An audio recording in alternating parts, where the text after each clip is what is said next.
Assalamualaikum teman-teman. Kami dari kelompok 1. Di sini kami akan menjelaskan tentang hakikat komunikasi.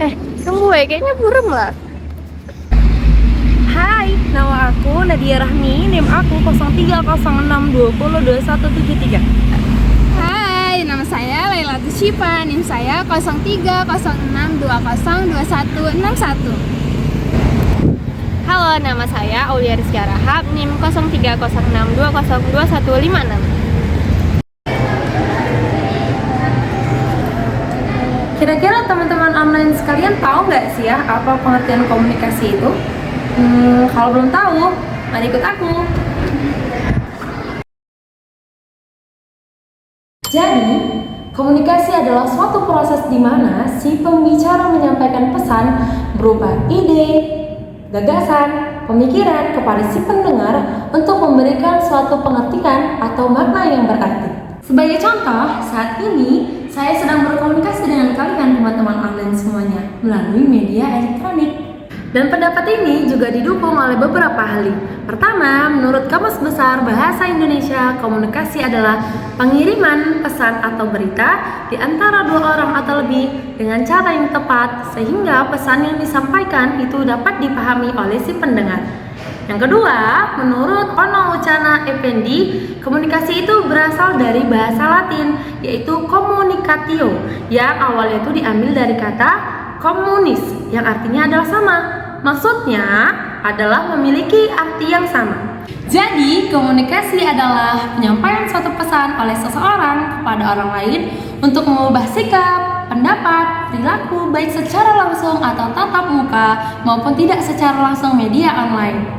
Yang ketiga, menurut Pursanto, komunikasi adalah proses kegiatan atau penyampaian berita atau informasi yang mengandung arti dari satu pihak ke pihak lain dalam memahami suatu makna secara keseluruhan. Ayo teman-teman, cari para ahli lain yang mengartikan tentang komunikasi. Kita akan membahas tentang fungsi komunikasi.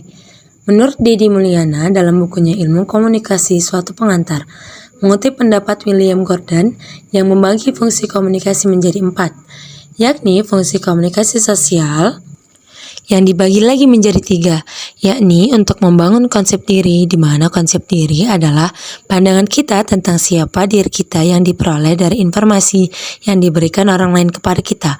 Yang kedua, eksistensi diri dan aktualisasi diri, di mana komunikasi itu menunjukkan bahwa dirinya eksis atau ada. Yang ketiga adalah untuk kelangsungan hidup, memupuk hubungan dan mencapai kebahagiaan. Yang kedua adalah fungsi komunikasi ekspresif. Fungsi komunikasi ekspresif tidak menunjukkan untuk mempengaruhi orang lain, tetapi untuk menunjukkan perasaan kita, misalnya rasa senang, marah, sedih, takut, simpati, atau seorang ibu yang memperlihatkan kasih sayangnya dengan cara mencium atau memeluk anaknya. Yang ketiga adalah fungsi komunikasi ritual. Komunikasi ritual sering juga disebut dengan ekspresif atau yang bersifat dengan ekspresif karena menyatakan perasaan terdalam seseorang. Misalnya seorang anggota paskibraka berlinang air mata ketika mencium bendera Pustaka Merah Putih, atau seorang anak yang sedang meminta maaf kepada ibundanya atau orang tuanya saat lebaran. Nadia, alhamdulillah baik. Lagi nyari buku komunikasi. Oke. Duluan ya. Nah, berbicara mengenai komunikasi memiliki 6 komponen. Yang pertama ada komunikator, yaitu pihak yang memulai dalam proses komunikasi. Kemudian ada pesan, yaitu isi dari pernyataan umum. Yang ketiga ada komunikan, adalah sasaran atau penerima informasi dalam proses komunikasi. Yang keempat ada media, yaitu alat, sarana atau perantara yang digunakan. Yang kelima ada umpan balik, dan yang keenam ada hambatan.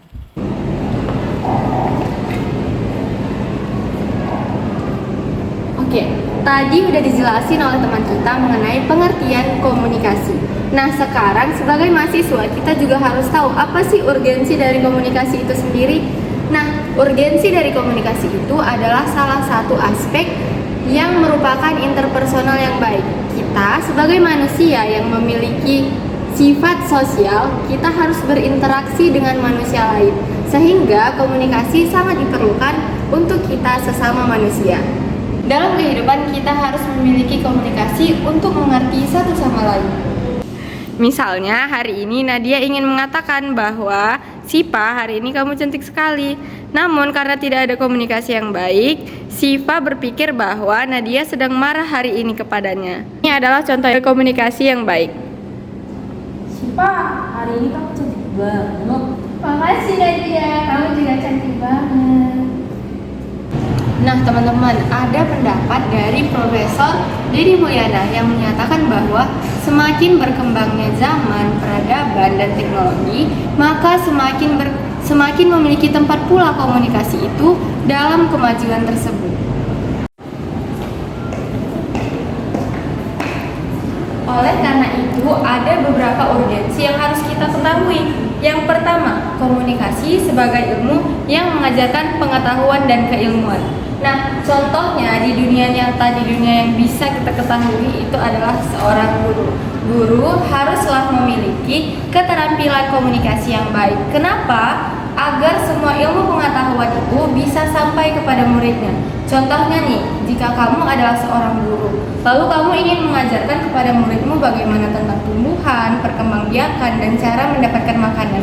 Namun, kamu menjelaskannya seperti kepada anak yang kuliah gitu. Jadi maksudnya kita pun berkomunikasi harus mengetahui kepada siapa kita berbicara dan apa kata-kata apa saja yang harus kita beritahu kepada anak tersebut. Nah, yang kedua, fenomena komunikasi ada di semua lapisan dan semua bidang kehidupan sosial seperti masyarakat dan lain-lain itu pasti memiliki komunikasi. Nah, yang ketiga, komunikasi sebagai teknologi. Seperti yang sudah dijelaskan sebelumnya, nah selanjutnya kita akan membahas tentang prinsip komunikasi.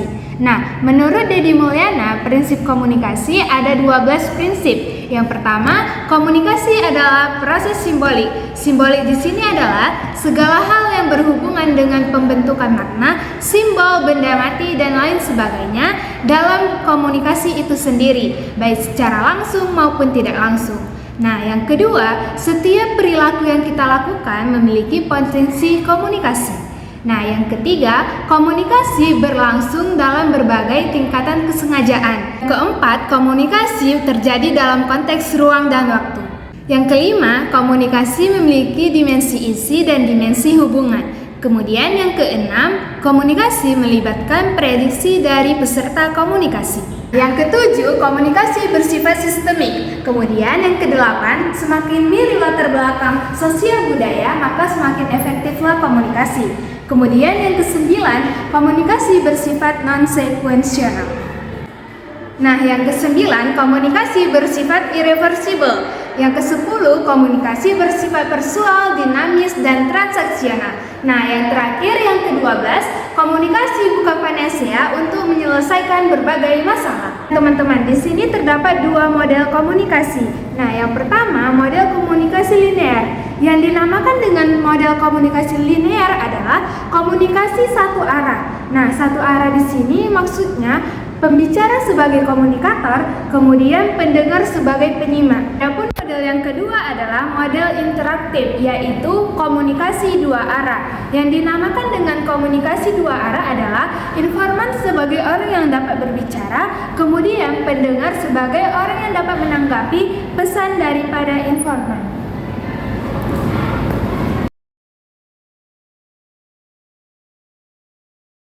Dengan terjalinnya komunikasi antara seseorang kepada orang lain, maka seseorang dapat memberikan, menyampaikan, menyebarluaskan ilmu, ide, dan pikirannya kepada orang lain, sehingga orang lain dapat menerima informasi dan ilmu pengetahuan yang baru. Yang terjadi apabila seseorang tidak menjalin komunikasi dengan orang lain adalah tidak terciptanya suatu interaksi sosial.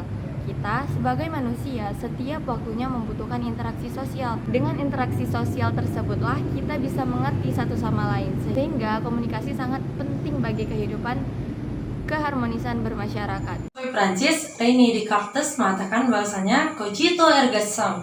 Artinya, jika saya berpikir, saya ada.